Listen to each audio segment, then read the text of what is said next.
Oh, uy, time check tayo guys. It's already 9:40 AM at tayo ngayon ay nandito sa bagong office work ni Winnie sa Mandaluyong. So, sinamahan natin siya. So, wait natin siya matapos dito sa kanyang first day or sa kanyang orientation. Tapos yan, gala-gala lang muna tayo dito. Libot-libot tayo dyan mamaya. No? Tingnan natin kung saan tayo mapapadpad. Marami naman tayo mapupunod trip dito, makakainan at pampalipas oras. Let's go! Okay na guys, naglalakad na ako ngayon pabalik sa sasakyan. Tapos, siyempre, sasama ko kayo habang naglalakad ako para naman hindi ako ma-board, no? So, siyempre, tingin-tingin lang tayo, baka mabangga tayo, baka video-video natin. Pero yun, umalis kami kanina or nasa Sambat entry na kami ng SLEX around 7:50 AM. Tapos, dumating kami nito ng around 9:10. So, mahigit isang oras lang, 1 hour and 20 minutes, no?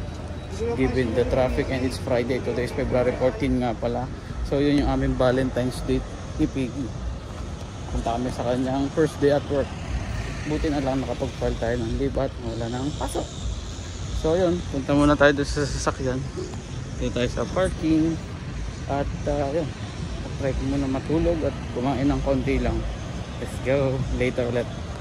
Okay na guys, nakapasok na tayo dito sa sasakyan. Ayan, so this is a rental car naman. Meron tayo ditong food, meron tayong ilang kape. Tapos mamaya pag wala na tayo magawa or kapag nakatulog na, labas muna tayo, no? So hanap tayo, may mga coffee shop naman doon sa malapit sa office ni Piggy. Tapos yun, hanap tayo ng kakainan. So tingnan natin kung may Hot Wheels ba sa Pure Gold. Hindi ko lang kung sasama ko kayo, pero tingnan natin mamaya. Lunch time. Okay, so time check guys, it's 3:18 PM na. Hindi ako makatulog dun sa sasakyan. So hanap-hanap muna tayo dito na mabibili natin kasi nga Valentine's Day, di ba? So hanap tayo ng pwede nating ibigay kay Piggy as syempre Valentine's Day gift, no? Kahit simple lang, small gesture lang, no? Baka mo kasi sabihin niya nakalimutan natin siya. So lalakad tayo ngayon dito. Tingnan natin kung may makikita tayong pwedeng ibigay. Let's go, balikan ko mamaya. Okay na guys, nakabili na tayo ng ibibigay sa kanya. Kaso, nag-PM siya ngayon. Pinapapunta niya ako doon sa office nila. Pero makikita niya may dala-dala ako para sa kanya. So, balik muna ako doon sa sasakyan.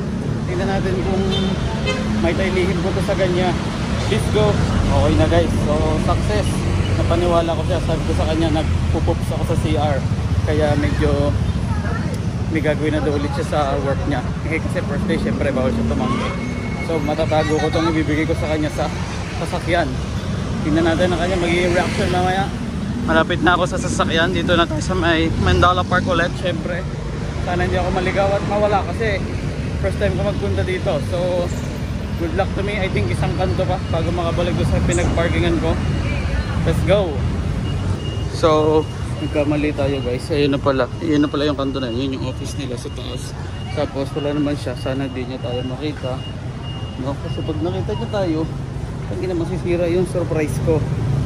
No, so masid-masid lang tayo. Tapos doon nakapark yung sasakyan. So parking na yun. Yun. Okay, tago na natin to. Sana hindi tayo makita. Kasi pag nakita, bulilyaso na. Sayang ang effort ko. Let's go. Sana surprise pa rin to. Tago muna natin siya sa compartment. Okay na guys, so natago ko na dyan sa may likod ng driver side na upuan yung ating ibibigay sa kanyang pang surprise. Mamaya ako na lang kayo pagbalikan kasi try ko muna doon sa may office nila tumambay para hindi siya masyadong maghinala kasi hanggang 5 lang daw sila. And time check tayo, 3:39 na. No, let's go. Akit na muna ako doon. Later.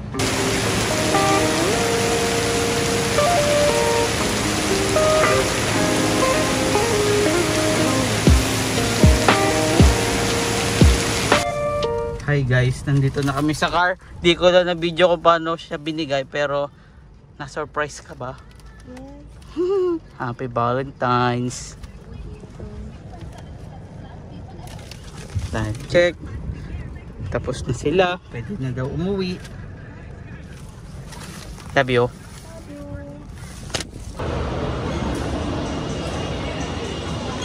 Okay na guys, dito na kami sa Manglasan. Alis pa kasi kami bukas kaya uwi na agad kami. Kung saan kami pupunta bukas, abangan nyo next week. Bye-bye.